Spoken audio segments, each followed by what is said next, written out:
We are taking a break for a moment away from talking about re-customizing our UI after all of the add-on changes, because while our retooling of our UI was going down in live, what was also happening in the beta was another, possibly the last one, of the rounds of raid testing. So obviously now with the raid testing gone, we can go and see the results of how the specs have been doing on these 3 bosses being tested, which is also quite good because of the 3 bosses tested. You had a couple from the Voidspire. You had Voracious, more or less a loot pinata boss, the second boss of the raid, which is very almost entirely single target focused. So in these results you get to see how the specs have been doing from a single target standpoint.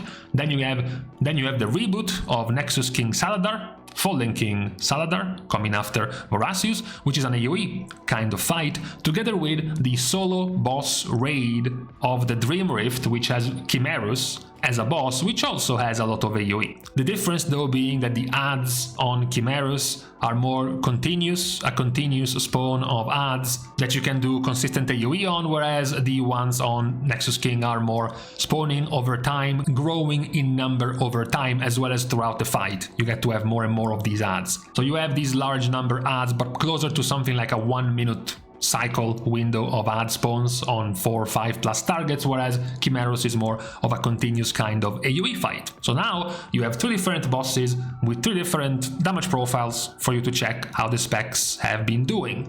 Now, when it comes to the pure single target one, perhaps the more important one, we have to start with the all-around better one, because this is the one that we will also see in the other 2 boss fights. This is present towards the top results as well, which is Arcane Mage. Arcane Mage right now exclusively still playing Sun Fury, despite the attempted buffs at Spellslinger. Arcane has been doing the best damage. Now, Arcane also benefits quite nicely from doing cleave damage on 2, 3, 4, 5 targets, which is also perhaps why on the other 2 fights with that kind of damage profile is still doing very well, but even in single target, even without the cleave, they were doing very well. Now, Arcane has been of course simplified. You have quite a few less amount of buffs you have to keep track of, or stacks you have to keep track of to do your best damage. Now you are completely reliant on checking your salvo stacks for your chances of, more or less, basically your chances of spawning free arcane orbs, thanks to your orb barrage talent, and also because the more stacks you get, the more damage your next barrage does. That's more or less most of what you have to keep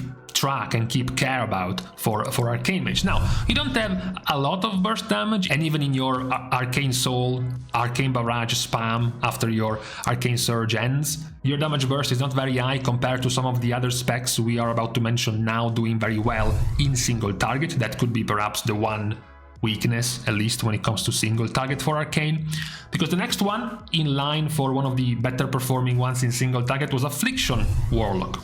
So, Affliction is only here. We will not see Affliction in the other 2 boss fights, where Demonology will take charge of cleave and extra add damage. When it comes to pure single target, Affliction was doing the best. Now, Affliction is still plagued by the annoyance of you having your either Shadowbolt or Drain Soul upgraded to Malefic Grasp when you enter Dark Lair, but once you are in Dark Lair, you just want to spam Unstable Affliction. So you are in this awkward moment where you kind of have to choose which one of the 2 you want to do. Eventually, you always end up going for Unstable Affliction first, because it does more damage than Malefic Grasp. It's as simple as that. You are being carried a reasonable amount by your hero talent right now. All Afflictions are playing as Soul Harvester. It does a lot of damage. It's quite powerful at the moment. And in single target, it's doing quite well right now in the beta. Who is also doing quite well in single target in the beta, despite the complaints about how the spec might be even more simple than before, if possible, is BM. Curiously, BM has done well, both hero talents, both Pack Leader and Dark Ranger were towards the top of the results for this single target boss testing. Obviously, being BM, this is what you can expect in terms of damage, in terms of button presses. You just keep spamming kill command, you dump your focus focus, your extra focus with Cobra Shot, and you make sure you both don't run out of Barb Shot or cap in stacks of Barb Shot. And that's about it. Also now, even if it can be more or less irrelevant for AoE, just press Dire Beast on cooldown. That's how BM is playing out right now. Even if you go for the alternative, if you play for Dark Ranger, what is perhaps more visible about Dark Ranger or more useful, since we mentioned Arcane lacks this kind of damage, are the burst windows of Dark Ranger, which are definitely more visible right now than the burst windows of Arcane Mage, for example. That's just about the best tool you have right now as a BM hunter, but then again, you can still play, at the very least for now, with both of your hero talents. Now, what perhaps comes as a surprise, since we have mentioned the specs being quite poor, quite underdeveloped, and possibly even with a missing developer, at least for a few years even, is Rogues. Both Outlaw and Subtlety have done well in the testing, of course. The specs are quite simple. Subtlety especially has suffered a lot from the pruning. If you look at these button presses and you consider that Shadow Strike is just the stealth version of Backstab and Coup de Grace is just the hero talent version of Eviscerate, essentially you just have 3 buttons with the cooldown of Secret Technique, and then your 4th button is the bigger cooldown of Shadow Dance. That's about it. That is as much as you do. You don't have nearly as much to take count of right now. Stacks, buffs running, symbols of death timing, nothing like that anymore. It's much more straightforward playing Subtlety in Midnight. Outlaw technically hasn't actually changed that much. In fact, if you look at these casts, pretty much all of these buttons you still have or had in the War Within, so you're not even being pruned that much. The APM is also still very high. You are comfortably past the 70 actions per minute now in Midnight. And the result, at least in terms of damage, was good when it comes to single target for Outlaw and also for Subtlety. Now, when it comes to the AoE fights, as mentioned, we already have Arcane there. So we're not even gonna spend too much time mentioning Arcane, and also another one of the better results, better performance in these AoE fights, starting with Salhadaar, is Sub. Sub was also doing quite well. Obviously, you're switching your damage. If we move from the single target one to this one and look at the damage done, obviously the AoE is what takes place in here, like the black powder and the splash damage of Secret Technique is what is giving you a lot of value in these fights. Whenever you have these voids, as they get dragged towards the boss closer and closer, you have more of them next to each other. You can do this extra AoE as a sub-rogue, and it did very well in this boss fight. Continuing as well, same hero talent, same strategy pretty much, just extra splash cleave damage. As mentioned, Arcane is doing the same thing, because Arcane Barrage works the way it does.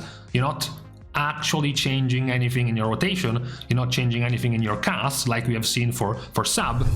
You can see here, we could play a game. I could ask you, guess which one are the casts of Arcane for AoE and which one is the cast for Arcane in single target. It's kind of hard to guess, because you're not actually doing anything different between the two types of playstyle. So Sub and Arcane, we already mentioned them. Now in here, there aren't many repeat offenders. We didn't have many multiple specs being towards the top, top 10, top 20 results in this testing. The two ones perhaps that were consistent enough were Shadow Priest, for example. Shadow Priest obviously takes very good advantage of this fight, because Salhadaar has these void spawns slowly moving towards the boss, often quite spread, of course, which is obviously the better situation for a Shadow Priest. You can see here the shadowy apparition damage in AoE, the psychic link spread of damage in AoE, of course both of your dots damage in AoE, void volley and halo, all just extra AoE damage around multiple targets spread around. It's a very good fight for Shadow Priest. Another one that was doing well was Devastation. Devastation playing still as Flame Shaper, because Consume Flame might have been nerfed for Preservation Evoker, but not for Devastation. Is still quite good. Now, they don't have nearly as good of a time doing damage to spread the targets like Shadow Priest can, but as long as the ads get to be bunched up, just like Sub was doing good damage to these ads, Devastation is doing them as well. Especially when you wait both on pull but also towards the end. When you start having really a lot of these adds, you can get a lot of value for devastation, especially the added Azure Sweep, which is an extra AoE button. Essentially, you get to click whenever these adds are there, you Eternity Surge, and you get a couple of charges of Azure Sweep. It's very good damage, so devastation on this boss fight also has been doing quite well. Now, where we get to have the other mention, particularly for this boss fight, this is Chimaerus, the one boss raid boss, is Demonology. This is where you do have the vast advantage of this spec over the others. Practically, there's like 7 of them in the top 10 of results on this fight. And it is relevant because even though this still has some add damage to be done, you're roughly doing some 70% or so damage to the boss and around 30% of the damage to the adds. This is not the case of a spec essentially farming the adds and showing up high in the overall damage meter because they just padded on add damage. Even just looking at the boss damage itself within this fight, Warlocks were still doing very well, Demolocks were still doing very well. Now this is where we have to mention something, since we just went through Affliction. So Wicked Reaping, one of the reasons why both Demo and Affliction are playing Soul Harvester, is currently bugged. And by bugged we mean it's doing double damage. And by doing double damage we mean it just hits twice. Doesn't hit once, it hits and then hits again. So it gives you twice the damage. This can be some 3 to 4% extra damage, for example, to Demo, slightly even more sometimes for Affliction. So this is definitely playing a part for both of these specs. But it's not that the specs are, completely enabled just by this hero talent being bugged at the moment. Demo does play very well in this fight, in this Chimaerus fight, because there are a bunch of adds swarming around the boss. So you having your Hand of Gul'dan naturally doing splash damage, your imps naturally doing AoE damage, your entire Apex talent, your Dominion of Argus spawning these demons, well, these demons do AoE damage. So it is a very good benefit for Demo that they can play in single target while also getting some pretty good actually, free splash AoE damage around these annoying pestering mobs swarming the boss fight. So even accounting for the currently bugged version of Soul Harvester for both Affliction and Demo is also doing very well on this fight with the free extra AoE damage they get to do while going single target on this boss. The very last we want to mention, because it has popped up a couple of times, never just quite enough to be mentioned, but sort of like an accumulation of sightings of this spec over time, never being quite at the very top but still doing quite solid, is Elemental. Another spec quite complained about because of the pruning it has received and the flavor it has lost over time. Well, as far as damage is concerned, Elemental is still doing more than fine. You definitely still have a very standard base. You Lava Burst whenever it's up, and then you Lightning Bolt, Earth Shock in single target, and Chain Lightning, Earthquake in AoE, keeping up your Flame Shock with Voltaic Blaze every 9 or 10 seconds. That's still the very basic base of Elemental Shaman. Even when playing Farseer, you just have the extra Ancestral Swiftness every 30 or so seconds. Although we have to mention, unlike Demo, and even unlike a few other specs that get to do some splash damage for free, like Subtlety Rogue around the target, for example, Elemental doesn't really have that. Once you choose to Lightning Bolt instead of Chain Lightning, you're doing 0 AoE. Once you choose to Earth Shock instead of Earthquake, you're doing 0 AoE. So you do not have nearly the same amount of choice to be able to do both at the same time as an Elemental Shaman. So you definitely do lose out more when it comes to AoE if you're trying to focus more on the boss, and vice versa. If you try to AoE more all of the adds of the boss fight, you will lose more single target, unlike some of these other specs we have mentioned, like Arcane Mage, for example, or Demolock. But these are currently the specs we have been seeing doing quite well across the 3 different boss fights. Now, if you wanted to doom and gloom, talking about the worst performing ones, which, might very well just mean a couple of guys trying the boss for a couple of pulls and then saying this spec is horrible and changing, or very simply not having enough entries, enough data to check out all of these specs. But because you want to panic, because you want to overreact, these were the specs doing very poorly overall. Assassination, Distraction, Fire Mage, Unholy, Red Paladin, Balance Druid, Windwalker Monk, Devourer, Demon Hunter, and Fury Warrior. overall, in terms of results, these are the specs doing the least good when it came to testing. And we're talking about parses, you know, like 5, 6, 7, 8 parses or so of these specs showing up. So not nearly as relevant. It was better to check out the better performing ones to see what is making them good, at the very least for now, since at the moment we are now almost exactly, 27th. We are 1 month away from the early release of the expansion, and this has been the performance of the specs in what could be, we don't know, actually, you're not quite sure, the last of the raid testings before the release of the actual expansion. So for today, this is what we have in terms of recap of performance, the raid testing that has been done this last weekend. I'm gonna leave up to you any possible overreactions on this matter. For me, I'm off eating actually, I'm kind of hungry. So with this out of the way, we are now going to leave each other. We are starting our goodbyes by thanking everyone for having watched the video, together with, of course, everyone else who's been supporting Competi for free